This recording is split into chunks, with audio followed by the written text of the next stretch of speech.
Hello students, we are doing chapter transportation in plants and animals.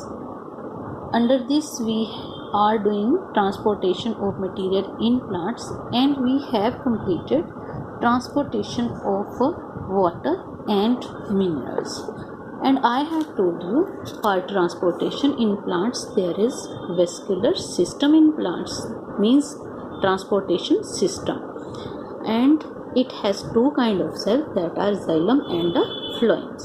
The xylem जो है वो क्या करता है, वाटर एंड मिनरल को एब्सॉर्ब करता है. तो xylem है क्या, ये लॉन्ग नैरो होलो ट्यूब लाइक सेल्स होते हैं और इनके अंदर कोई भी लिविंग मटेरियल नहीं होता और ये जो ट्यूब लाइक स्ट्रक्चर होते हैं एक दूसरे के ऊपर अरेंज होते हैं और इनका काम क्या है, वाटर और मिनरल को एब्सॉर्ब करना और लीव्स तक पहुंचाना. नेक्स्ट था हमारा फ्लोएम. फ्लोएम का क्या काम था, जो फ्लोएम है वो जो फूड बना लीव्स के अंदर उसको ट्रांसपोर्ट करेगा इन द होल प्लांट. और जो फूड बनता है वो कौन सी फॉर्म में बनता है, ग्लूकोज की फॉर्म में. अब फ्लोएम सेल्स किस तरह से होते हैं या फ्लोएम टिश्यू क्या होता है, तो दिस टिश्यू जो है लिविंग फ्लोएम सेल का बना होता है. Form a network of vessels that connect the leaves to all the parts of the plant. तो एक नेटवर्क बना देता है पूरे प्लांट के अंदर वेसल्स का. और ये जो वेसल्स होती हैं ये कहाँ से कहाँ तक, इंक्लूडिंग रूट से लेके स्टेम ब्रांचेस हर पार्ट तक ये एक नेटवर्क बनाएंगे. इसी वजह से जो फूड होगा फ्लोएम सेल जो है उसको सारे प्लांट के अंदर डिस्ट्रीब्यूट करेगा. तो अभी हम देखते हैं किस तरह से. तो हियर ट्रांसपोर्टेशन ऑफ फूड. तो सबसे पहले हमें पता है लीव जो है फूड प्रिपेयर करता है और हम इसको फूड फैक्ट्री भी कहते हैं प्लांट की. और जो फूड प्रिपेयर होता है लीव के अंदर वो कौन सी फॉर्म में होगा, सोल्यूशन फॉर्म में, क्योंकि आपको पता है ग्लूकोज जो है वो बनता है फोटोसिंथेसिस के अंदर और ग्लूकोज क्या है, फूड है और सोल्यूशन फॉर्म में होता है. और ये जो सोल्यूशन फॉर्म में फूड को डिस्ट्रीब्यूट करना है इसे हम कहते हैं ट्रांसलोकेशन. इसको टर्म को याद रखना, ट्रांसलोकेशन क्या है, डिस्ट्रीब्यूशन करना फूड का in the form of liquid form. तो it occurs through the cells phloem. जो अभी मैंने समझाया तो फ्लोएम सेल जो है कैसे इसको करते हैं, क्योंकि वो एक वेसल्स का नेटवर्क बनाते हैं पूरे प्लांट के अंदर. Phloem has special cells called sieve tubes. तो ट्यूब लाइक सेल्स होते हैं जिनको हम सीव ट्यूब्स कहते हैं, जो क्या है एक दूसरे के ऊपर अरेंज होते हैं और ये लिविंग ट्यूब्स होती हैं, इनके लिविंग सेल्स होते हैं इनके अंदर. That are placed one about the other to form a long tube through which food is transported in the upward and downward directions. अब इसको देखने के लिए कि क्या सच में प्लांट जो है फ्लोइंग जो है फूड पर ट्रांसपोर्ट करता है, इसके लिए हम एक एक्टिविटी करते हैं. कहते हैं take a thick stemmed plant, remove the phloem tissue. इसमें से फ्लोएम टिश्यू निकालेंगे. किस तरह से, इस तरह से हम उसको इनक्रेप कर देंगे. हम इसे 2-3 दिनों के लिए छोड़ देंगे क्योंकि प्लांट पूरा है, उसके ऊपर सारे लीव्स वगैरह सारा कुछ है, वाटर भी जा रहा है. अब फूड जो जहाँ पे प्रिपेयर हो रहा है तो डिस्ट्रीब्यूट होगा पूरे प्लांट में. अब हम देखेंगे कुछ दिनों के बाद ये जो पोर्शन होगा ये स्वेल हो जाएगा. ये स्वेल क्यों हुआ, कहता स्वोलन टिश्यू जो है यहाँ पे हो गया, क्यों, एक्यूमुलेशन ऑफ फूड. अब ये फूड बना यहाँ के इसके अंदर लीव्स के अंदर, ये सप्लाई होना था, पूरे रूट्स को भी जाना था. अब यहाँ पे हमने ब्लॉकेज लगा दिया, हमने यहाँ पे फ्लोएम सेल को काट दिया हुआ, निकाल दिया हुआ है. तो जो फ्लोएम सेल जहाँ से निकल गए यहाँ तक है तो वो फूड को यहीं पे कलेक्ट कर रहे हैं और ये क्या हो गया, स्वोलन हो गया. तो इस तरह से हमें पता चला कि फूड जो है ट्रांसपोर्ट होता है थ्रू फ्लोएम सेल्स. अभी हम पढ़ेंगे ट्रांसपायरेशन. तो ट्रांसपायरेशन आप सबको पता है, उसमें क्या होता है, लीव जो है एक्स्ट्रा वाटर को निकालते हैं. You have learned that plants absorb water and mineral nutrients from the soil. The water taken up through the root system is much more than what is required by plant for its various activities like photosynthesis and growth. अब photosynthesis होने के बाद और growth को करने के बाद या ग्रोथ में जितना वाटर यूज होता है, इसके अलावा जो एक्स्ट्रा वाटर जो है एब्जॉर्ब हो जा रहा है प्लांट के रूट के थ्रू, वो कहाँ जाएगा? वो जो एक्सेस वाटर है वो प्लांट उसे बाहर निकालेगा। अब बाहर कैसे निकालेगा? वेपर की फॉर्म में निकालेगा। कहाँ? एटमॉस्फेयर में, with the help of their leaves.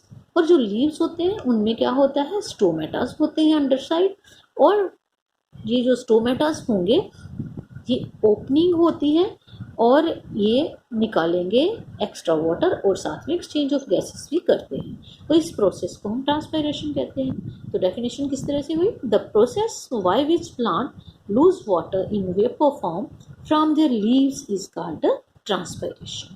तो हियर यहाँ पे डायग्राम में शो करवाया हुआ है, वाटर जो है अब्जॉर्ब हुए जा रहा है और क्या है, रूट के थ्रू या सेल्स में मूवमेंट वाटर की हो रही है, और लीव्स के अंदर जितना वाटर चाहिए फूड फोटोसिंथेसिस के लिए और प्लांट को अपनी ग्रोथ के लिए, जो एक्स्ट्रा वाटर है उसे हम क्या कहते हैं?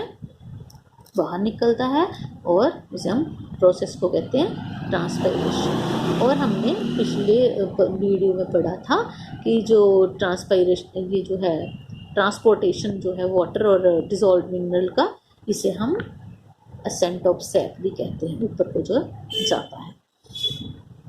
अब कहते हैं how do leaves loose water?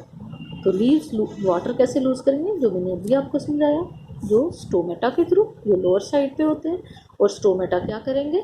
Water को निकालेंगे, जिस प्रोसेस को हम ट्रांसपायरेशन कहते हैं। अब अगर कंडीशन है कि if water gets escape through transpiration more quickly then it absorbed by the roots, अगर बाय चांस ये जो रूट के थ्रू जो वाटर एब्जॉर्ब हो रहा है वो कम हो रहा है और जो लूज है वो ज़्यादा हो रहा है, तो इस सिचुएशन में क्या होगा? In such situation plant lose water, as a result the leaves, stem and flowers get drop. This is known as wilting. तो वो मुरझा जाएंगे, इसे हम विल्टिंग कहते हैं। अब हमारी नेक्स्ट एक्टिविटी है to show that water is given off by leaves. इसके लिए हमने क्या किया? दो प्लांट्स ले लिए, ए और बी।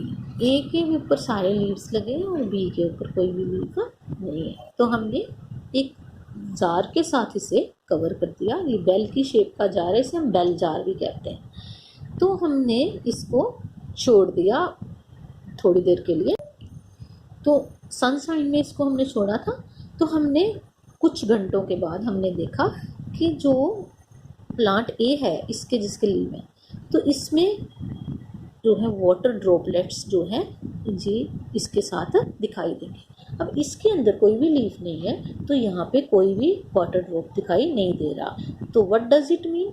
इसका मतलब ये हुआ कि लीव्स ने क्या किया? ट्रांसपायरेशन किया और वाटर को वेपर फॉर्म में निकाला, और ये जहाँ पे कलेक्ट हो गई, और यहाँ पे नहीं है, तो इसका मतलब वाटर जो है नहीं निकला, ट्रांसपायरेशन नहीं हुआ। नाउ ये जो वेपोरेशन है वाटर का लीव्स के थ्रू, ये किस तरह से होता है? कहते हैं पुल क्रिएट करता है, जिसे हम सक्शन पुल कहते हैं। तो ये सक्शन पुल क्या करती है? वाटर को हाइट तक खींचने की कोशिश करती है। तो कहते हैं suction pull which help to pull water up to the great heights in the tall tree.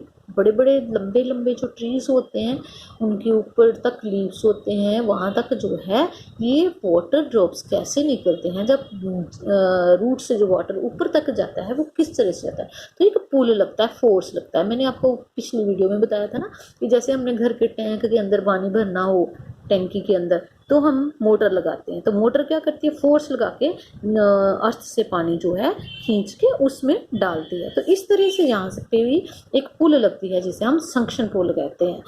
तो इसका कंपैरिजन इन्होंने किसके साथ किया? उसी तरह से जैसे कि आप कोल्ड ड्रिंक पीते हो और उसमें स्ट्रॉ डाल के अपने माउथ से आप सक करते हो लिक्विड को फोर्स लगा के, तो इसी तरह से ये सक्शन पुल के साथ ट्रांसपायरेशन होता है। नाउ सिग्निफिकेंस ऑफ ट्रांसपायरेशन, तो हमें क्या फ़ायदा है इसका ट्रांसपायरेशन का? सबसे पहले it helps in transport of water and mineral from the soil to the leaves. अब जो वाटर एंड मिनरल जो है सॉइल, जितना ट्रांसपायरेशन हो रहा है तो वाटर जो है नीचे से ऊपर और आता जा रहा है। इस तरह से ये ट्रांसपायरेशन हेल्प करेगा वाटर और मिनरल को एब्जॉर्ब करवाने में। Second, it produces a cooling effect which protect the delicate cells from the hot sun. तो जितना ट्रांसपायरेशन होगा उतना कूलिंग इफेक्ट भी होगा। अगर आप किसी फैन के नीचे किसी प्लांट को रखो जिसमें बहुत सारे लीव्स होंगे तो ट्रांसपायरेशन ज़्यादा होगा। तो क्योंकि एयर जो है वाटर वेपर को साथ ही साथ जो है आगे को किए जा रही है, उड़ाई जा रही है, तो इस तरह से और वाटर वेपर निकलेंगे। तो हम कह सकते हैं कि जो कूलिंग इफेक्ट है वो इंक्रीज होता है अगर ज़्यादा ट्रांसपायरेशन होगी, उससे प्लांट जो है कूल रहता है, डेलिकेट सेल्स जो है बच जाते हैं। It provide rigidity to the plant body. अब प्लांट बॉडी को रिजिडिटी भी ट्रांसपायरेशन के साथ होती है, वो इस तरह से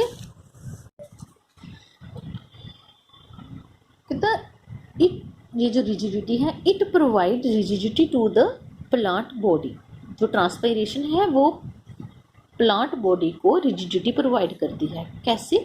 the development of mechanical tissue which is essential for providing rigidity and strength to the plant is favored by increase in transpiration। तो इस तरह से ये प्लांट को रिजिडिटी भी प्रोवाइड करती है। तो that's all about transpiration. Hope this is clear to you and go through exercise also. So बेटा रीडिंग करिए पूरे पेजेस की और आपको बेटर अंडरस्टैंडिंग होगी। यहाँ से लेके ये वाला पेज भी पढ़ना अच्छे से, ये भी, और यहाँ तक इसको आप रीड करना। और आपको ये प्लांट के अंदर जो transportation of material in plants और ट्रांसपायरेशन, ये दो टॉपिक जो हैं अच्छे से क्लियर हो जाएंगे। आप प्लीज़ प्लीज़ प्लीज़ रीडिंग किया करो, तभी आपको अच्छे से समझ आएगा। थैंक यू बेटा।